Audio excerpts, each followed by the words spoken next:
unit kerja pengawasan itu menjadi sebuah unit andalan sebetulnya ya. Bukan hanya berat, tapi itu sebuah tugas yang sangat strategis. Menggait agar perilaku-perilaku menyimpang itu bisa diminimalisir.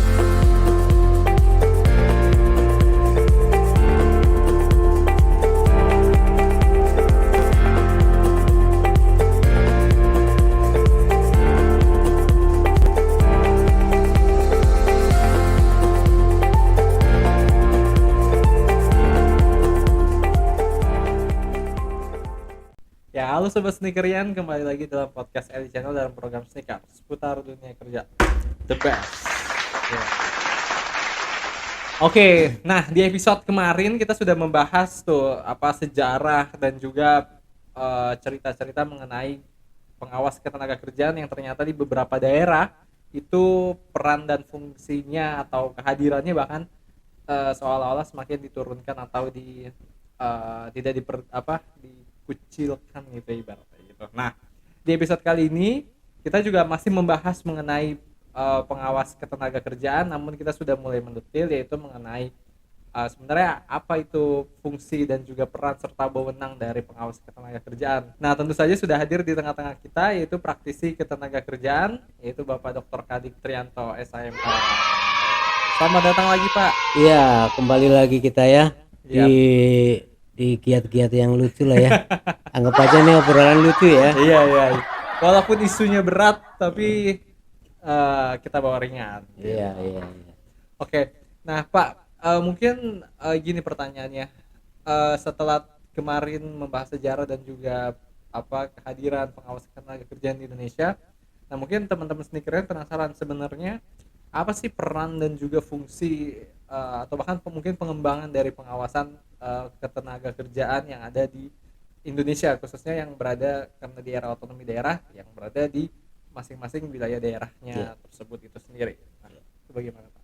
Ya, jadi kalau di episode sebelumnya saya sudah informasikan kepada rekan-rekan sekretarian bahwa unit kerja pengawasan itu menjadi sebuah unit andalan sebetulnya ya di tingkat regional, karena otonomi mengamanatkan seperti itu, memandatorikan seperti itu. Nah, jangan lupa bahwa tugas daripada pengawasan ketenagakerjaan ini sebenarnya tugas-tugas yang bukan hanya berat, tapi itu sebuah tugas yang sangat strategis. Karena bagaimana sebuah kondisi hubungan industrial itu bisa terjaga dengan damai, adil atau berkeadilan, ya kan? Kalau tidak ada yang mengawasi, ya. Sekali lagi bahwa jangankan tidak diawasi, ada yang mengawasi saja namanya perilaku menyimpang. Bukan hanya pengusaha atau pemberi kerja, pekerja juga seperti itu juga. Pola menyimpangnya juga ada. Seperti kita lah, karena manusia biasa ya. Maka untuk menggait agar perilaku-perilaku menyimpang itu bisa diminimalisir, maka diperlukanlah namanya para inspektur ketenagakerjaan atau pengawas ketenagakerjaan. Nah, prinsip dasar daripada pengawasan ketenagakerjaan adalah tidak lain ya kan sebagai wakil negara. Jadi para pengawas ketenagakerjaan itu wakilnya negara. Nah, karena keterwakilan negara, maka kepada dirinya itu merupakan orang-orang yang profesional. Ya, bukan sembarangan. Satu dari sisi pendidikan formal tadi, apalagi sekarang syaratnya mesti S1.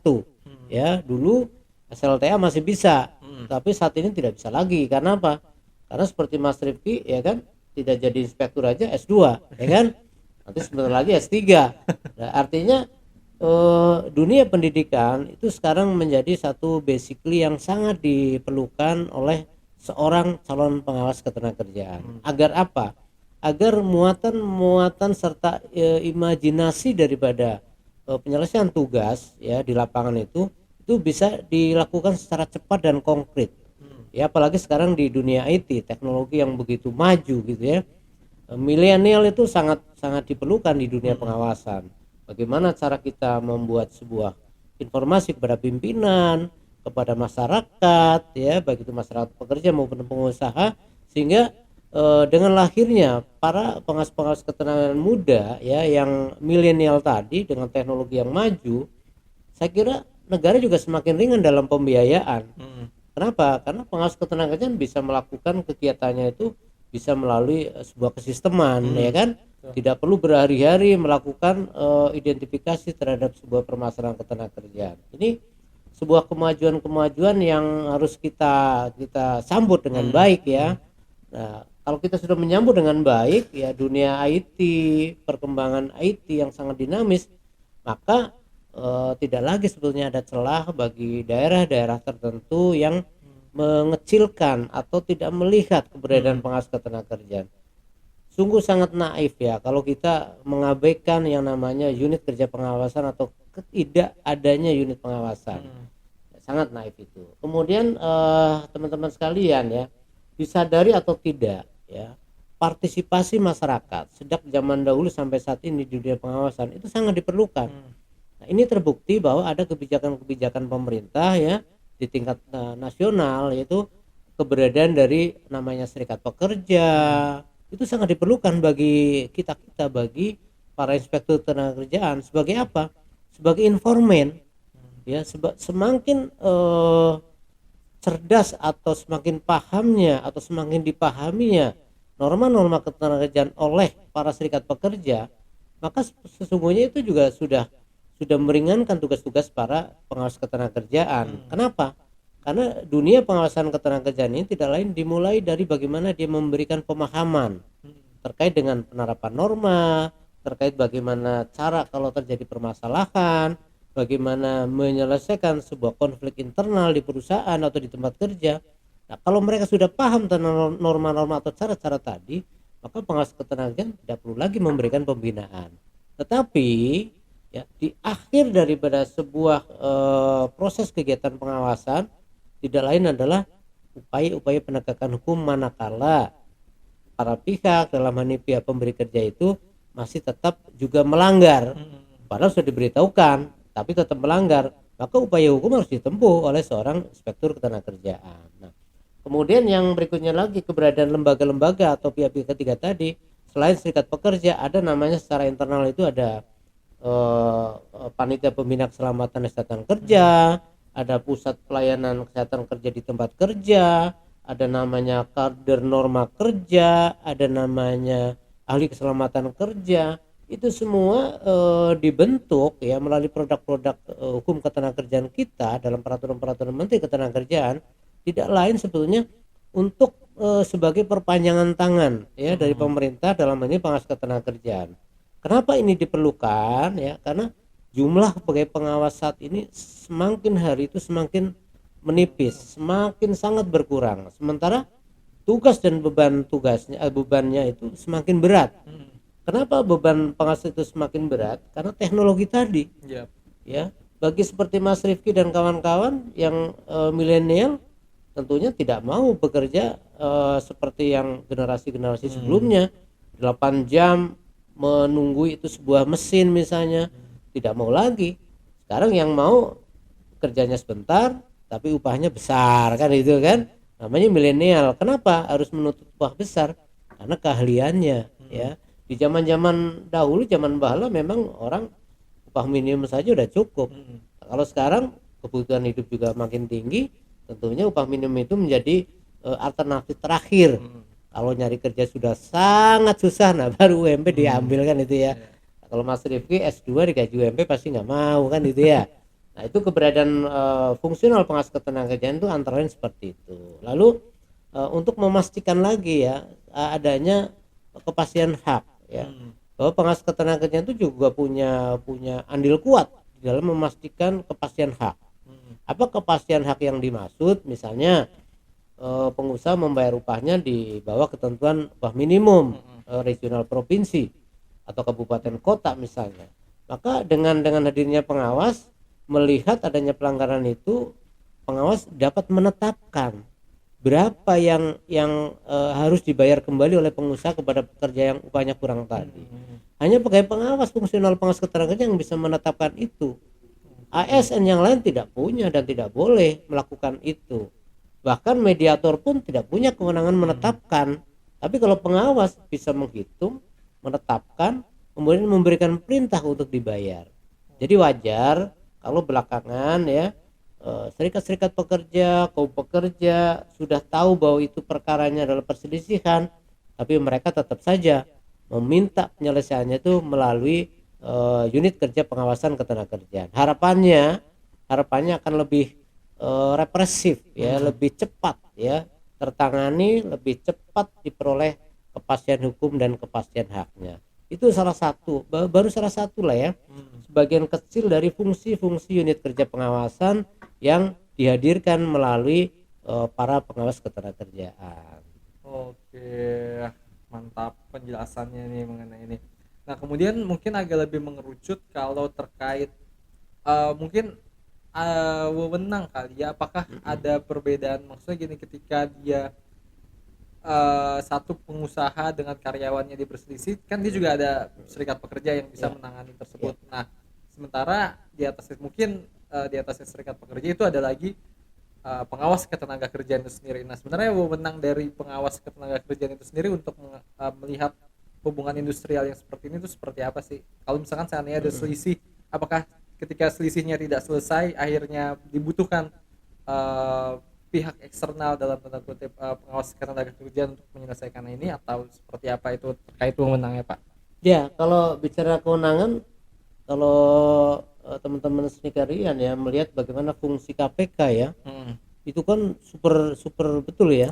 Kewenangannya sama pengawas ketenagakerjaan juga seperti itu, hanya pengawas ketenagakerjaan full daripada kewenangannya itu leg spesialis terkait dengan masalah ketenagakerjaan saja, di mana kita uji saja bahwa di Undang-Undang 3 tahun 1951 bahwa seorang inspektur ketenagakerjaan atau pengawas ketenagakerjaan itu punya kewenangan loh memasuki semua tempat kerja. Semua tempat kerja tuh, bahkan di situ baru diduga atau disangka bahwa satu tempat itu sering dimasuki oleh tenaga kerja untuk melakukan aktivitas bekerja. Kita punya kewenangan memasukinya. Mana ada aparat yang lain? Ya kan tidak ada. Kan ini leg spesialis tadi. Itu di tahun 1951 sudah diatur ya. Itu hebatnya pengawas ketenagakerjaan. Kemudian pengawas ketenagakerjaan juga di dalam undang-undang pengawasan tadi atau perburuan tadi, kita juga mampu menghentikan sebuah kegiatan kalau menurut si inspektur tadi, menurut pengawas ketenagakerjaan tadi, bahwa ini akan membahayakan bagi si pekerja ya. Kita boleh menghentikan aktivitas daripada operasional perusahaan tadi, atau operasional dari sebuah alat tadi, atau objek daripada peralatan yang digunakan untuk proses kegiatan. Kemudian kita juga bisa memberikan perintah apa? Tadi perintah untuk membayar kekurangan, perintah untuk melaksanakan kegiatannya, dan yang terakhir sebagai upaya akhir, pengawas ketenagakerjaan juga punya satu kekuatan namanya melalui para penyidik pegawai negeri sipilnya atau PPNS ketenagakerjaan, menyelesaikan permasalahan tadi yang tidak terselesaikan secara bipartit, kita selesaikan secara norma hukum, yaitu melalui pro justisia yang dikerjakan oleh para PPNS ketenagakerjaan. Siapa itu PPNS ketenagakerjaan? Mereka adalah pegawai pengawas ketenagakerjaan yang memperoleh pendidikan khusus sebagaimana penyidik Polri. Karena di negeri kita ini penyidik kan hanya ada dua. Satu penyidik Polri, yang kedua adalah penyidik pegawai negeri sipil. Nah, pengawas ketenagakerjaan yang sudah memperoleh pendidikan khusus ya di Megamendung sana, di pusat pendidikan reskrimnya Polri, itu punya kewenangan sebagaimana polisi untuk melakukan tindakan-tindakan represif terhadap pelanggar-pelanggar dari norma ketenagakerjaan tadi. Nah, ini goalnya ya, goal dari sebuah giat pengawasan di bidang ketenagakerjaan adalah penegakan hukum. Jadi kalau dibina, istilah kalau Mas Rifki suka apa namanya itu guyonan itu kan, kalau dibina sudah nggak bisa ya dibinasakan gitu kan.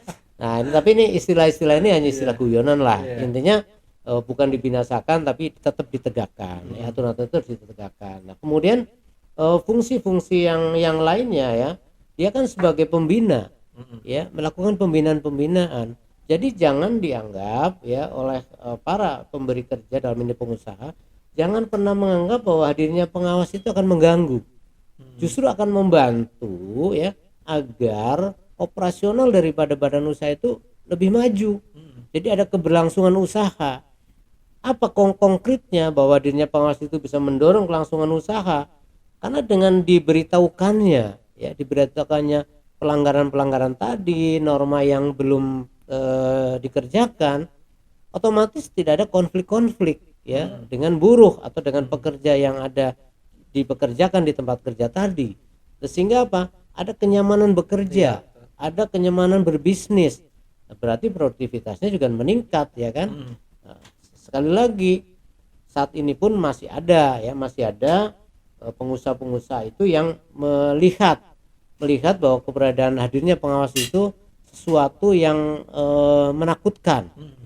Karena kalau hadir nanti berarti ujungnya saya harus mengeluarkan biaya dan seterusnya. Bahwa keluarnya biaya itu karena memang kewajiban, Iya. ya kewajiban dari pengusaha atau pemberi kerja tadi atas hak-hak buruh yang belum tersampaikan.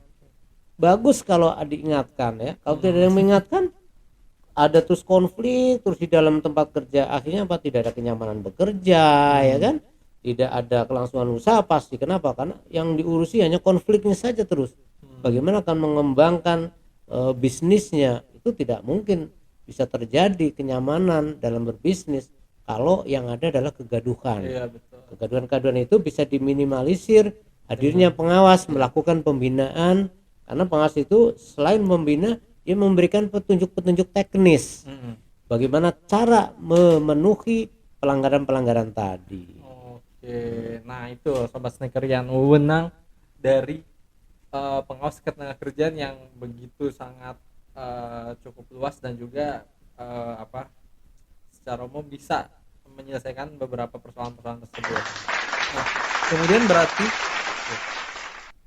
berarti kalau pernah nggak Pak ada contoh kasus misalkan perusahaan konflik nih dengan karyawannya dan akhirnya dibawalah ke pengawas ketenagakerjaan. Akhirnya pengawas ketenagakerjaan tadi kan memberikan jalan keluar ibaratnya seperti itu. Nah, tapi setelah itu kita di depan pengawas nih seolah-olah mereka mau nih menjalankan tersebut. Namun setelah keluar ibaratnya udah tidak diawasi lagi. Maksudnya ibaratnya udah nggak ada ketemu pengawasan dan sebagainya, ya mereka tetap lagi melanggar dan lain sebagainya, justru malah lebih parah gitu untuk menyerang di sini kan pihak yang lemah, misalkan si buruh, misalkan dalam kasus tidak membayarkan pensiun gitu atau tidak membayarkan THR atau gaji, karena kan di tengah pandemi nih banyak banget nih pasti kasus seperti ini. Betul.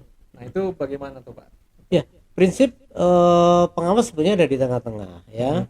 Ada di tengah-tengah antara kepentingan pengusaha dan kepentingan pekerja. Dan pengawas sebagai pengawas ketenagakerjaan tidak pernah ada keberpihakan kepada siapapun. Inspektur ketenagakerjaan hanya berpihak dan berpijak kepada norma hukum yang ada. Bahwa kemudian ada sebuah negosiasi penyelesaian masalah, itu yang selalu saya sampaikan kepada rekan-rekan sejawat Wasnaker ya. Itulah yang namanya upaya namanya restoratif ya. Pada saat pandemi apalagi ya, pengusaha sudah terdampak ya, dia tidak berkemampuan membayar upah misalnya, maka upaya restoratifnya adalah mereka bipartit, berdiskusi, berdialog, ngobrol, sampaikan bahwa saya selaku pemberi kerja saat ini sedang kesulitan biaya. Oleh karena itu saya belum mampu membayar kewajiban saya kepada Anda sesuai dengan ketentuan yang diatur dalam perundangan. Begitu pekerja menyatakan bahwa dan memahami kondisi tadi, kemudian mengiyakan, maka terjadilah namanya perjanjian bersama. Nah, PB ini itu juga dimanai sebuah penyelesaian masalah. Nah, di era pandemi COVID-19 ini, para inspektur ketenagakerjaan akan lebih banyak memilih penyelesaian itu secara bipartit. Ya, agar apa? Agar yang penting haknya itu terpenuhi. Tetapi nanti pada saatnya kita sudah tidak ada lagi COVID, tidak ada pandemi, maka kita harus kembali kepada jalur yang sebenarnya, yaitu harus melaksanakan sesuai dengan ketentuan. Banyak sekali kasus pengaduan mengenai upah tidak dibayar, dirumahkan dibayar hanya sebagian, THR yang tahun kemarin juga masih ada yang belum terbayarkan. Maka langkah konkret daripada para inspektur ketenagakerjaan sesuai dengan arahan daripada Bu Menteri adalah bagaimana mendialogkan. Padahal ini bukan fungsi pengawas. Fungsi mendialogkan adalah fungsi mediator, ya, memediasi. Pengawas tidak boleh sebetulnya melakukan mediasi. Tetapi dalam kondisi konflik-konflik yang terjadi di saat pandemi COVID ini, maka arahan pimpinan kita, arahan kementerian, arahan pimpinan di tingkat wilayah adalah bagaimana berdialog dari pihak pekerja dengan pengusaha mencari solusi yang solutif agar ada tetap kelangsungan usaha, tetap pekerja juga bisa bekerja. Nah, di episode sebelumnya kalau tidak salah saya sudah pernah singgung bahwa apa sih yang membedakan hak pekerja yang dirumahkan dengan yang nowak nope kan itu ya, pengertian nowak nope. Jadi kata kuncinya kalau dirumahkan itu kan yang menghendaki pengusaha. Iya.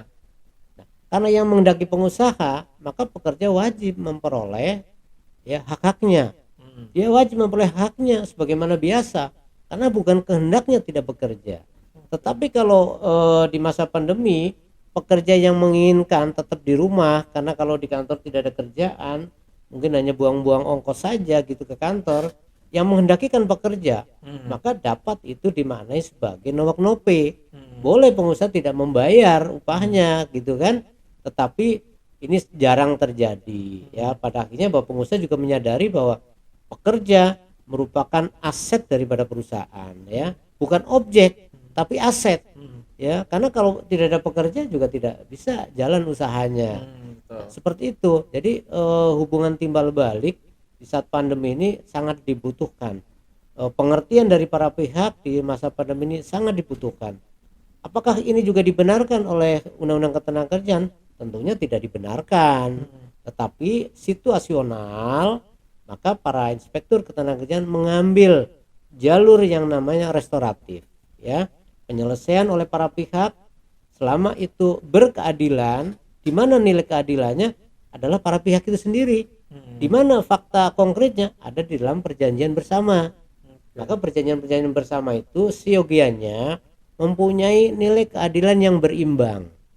Jangan karena pengusaha itu mempunyai power, mempunyai kekuatan untuk mem-PHK ya kan, ya kalau Anda nggak setuju ya lebih baik Anda mundur. Saya PHK ya tidak boleh.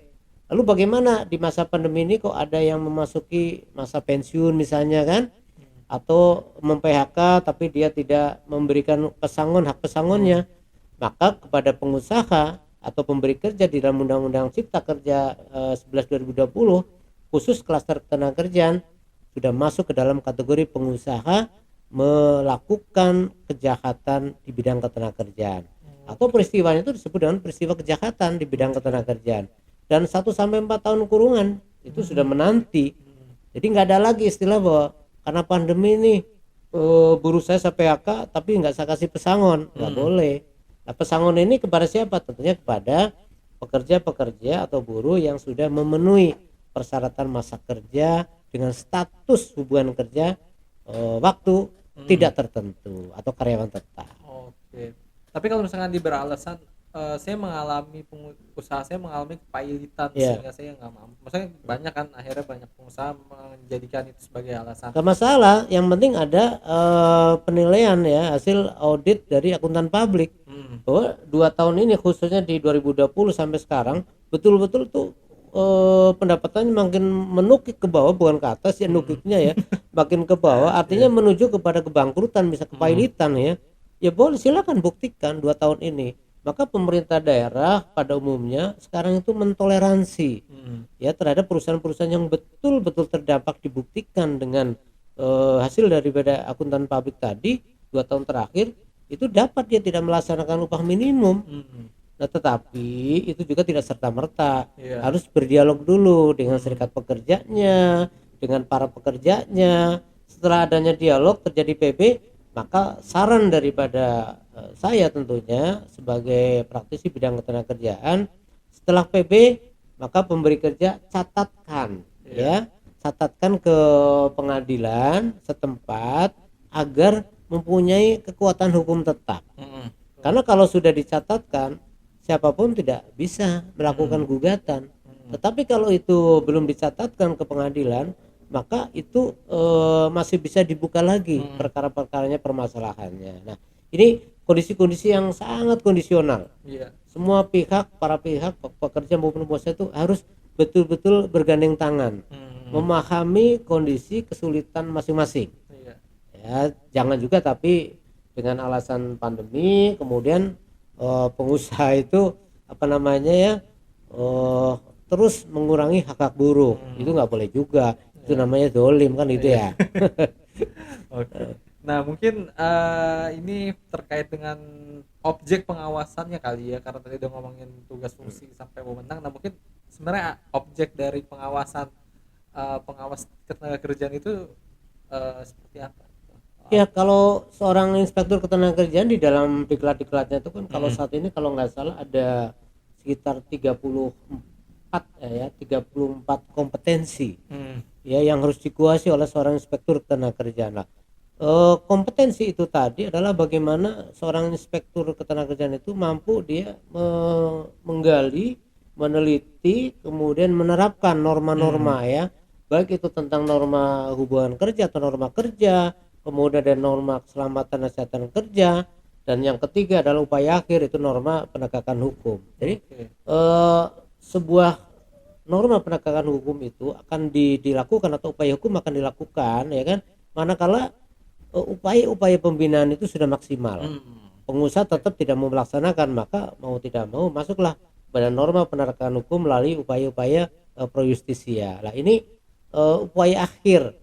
Kalau bisa tidak sampai ke sana, dan kita sedang mendorong kalaupun para pihak itu sedang berperkara melalui pro justisia, kita juga tetap mendorong para inspektur atau PPNS-nya itu tetap mendorong bagaimana bisa restoratif, bagaimana dia bisa berdialog menyelesaikan masalah di luar pengadilan. Lagi-lagi pertanyaan, apakah itu diizinkan? Tidak diizinkan ya dalam konsep sedang berperkara, tetapi dalam hal-hal tertentu untuk mencapai sebuah keadilan ya maka tidak ada salahnya ya, tidak ada yang perlu diragukan. Restoratif itu adalah jalan terakhir untuk menyelesaikan konflik permasalahan. Yang terpenting bahwa hadirnya dari undang-undang ketenagakerjaan itu kan harus memberikan sebuah kepastian, kepastian hak, kepastian hukum, pada akhirnya berkeadilan di dalam ketenagakerjaan. Begitu Mas Rifki ya. Udah ada 2 episode nih ngomongin pengawas ketenagakerjaan yang ternyata jangan dipandang sebelah mata, karena memang fungsinya itu sangat-sangat dan juga sangat berguna gitu ya tadi untuk menjalin harmonisasi gitu ya. Tetapi jangan lupa Mas Rifki ya, beban dari seorang inspektur ketenagakerjaan itu luar biasa. Beban hidup dia sebagai masyarakat biasa, orang yang berkeluarga, manusia biasa, juga beban dia dalam tugas. Tapi terkait dengan beban di antara beban tugas, beban pengawas secara individu, kita bahas saja di episode yang berikutnya ya kan. Betul. Nah tuh teman-teman, jadi nanti di episode berikutnya lagi nih kita bakal agak lebih mendalam lagi nih, udah ngomongin tentang beban gitu. Jadi pengawas ketenagakerjaan, beban hidup dan beban tugas gitu. Oke. Nah, makasih banget teman-teman udah terus nyaksiin dan juga subscribe channel kita. Jangan bosan-bosan untuk terus pantengin YouTube channel kita, dan juga jangan lupa like, comment, dan subscribe untuk kemajuan YouTube kita. Mungkin kalau teman-teman ada pertanyaan juga boleh nih ditanyakan di kolom komentar kita. Oke, kalau gitu sampai ketemu di episode berikutnya.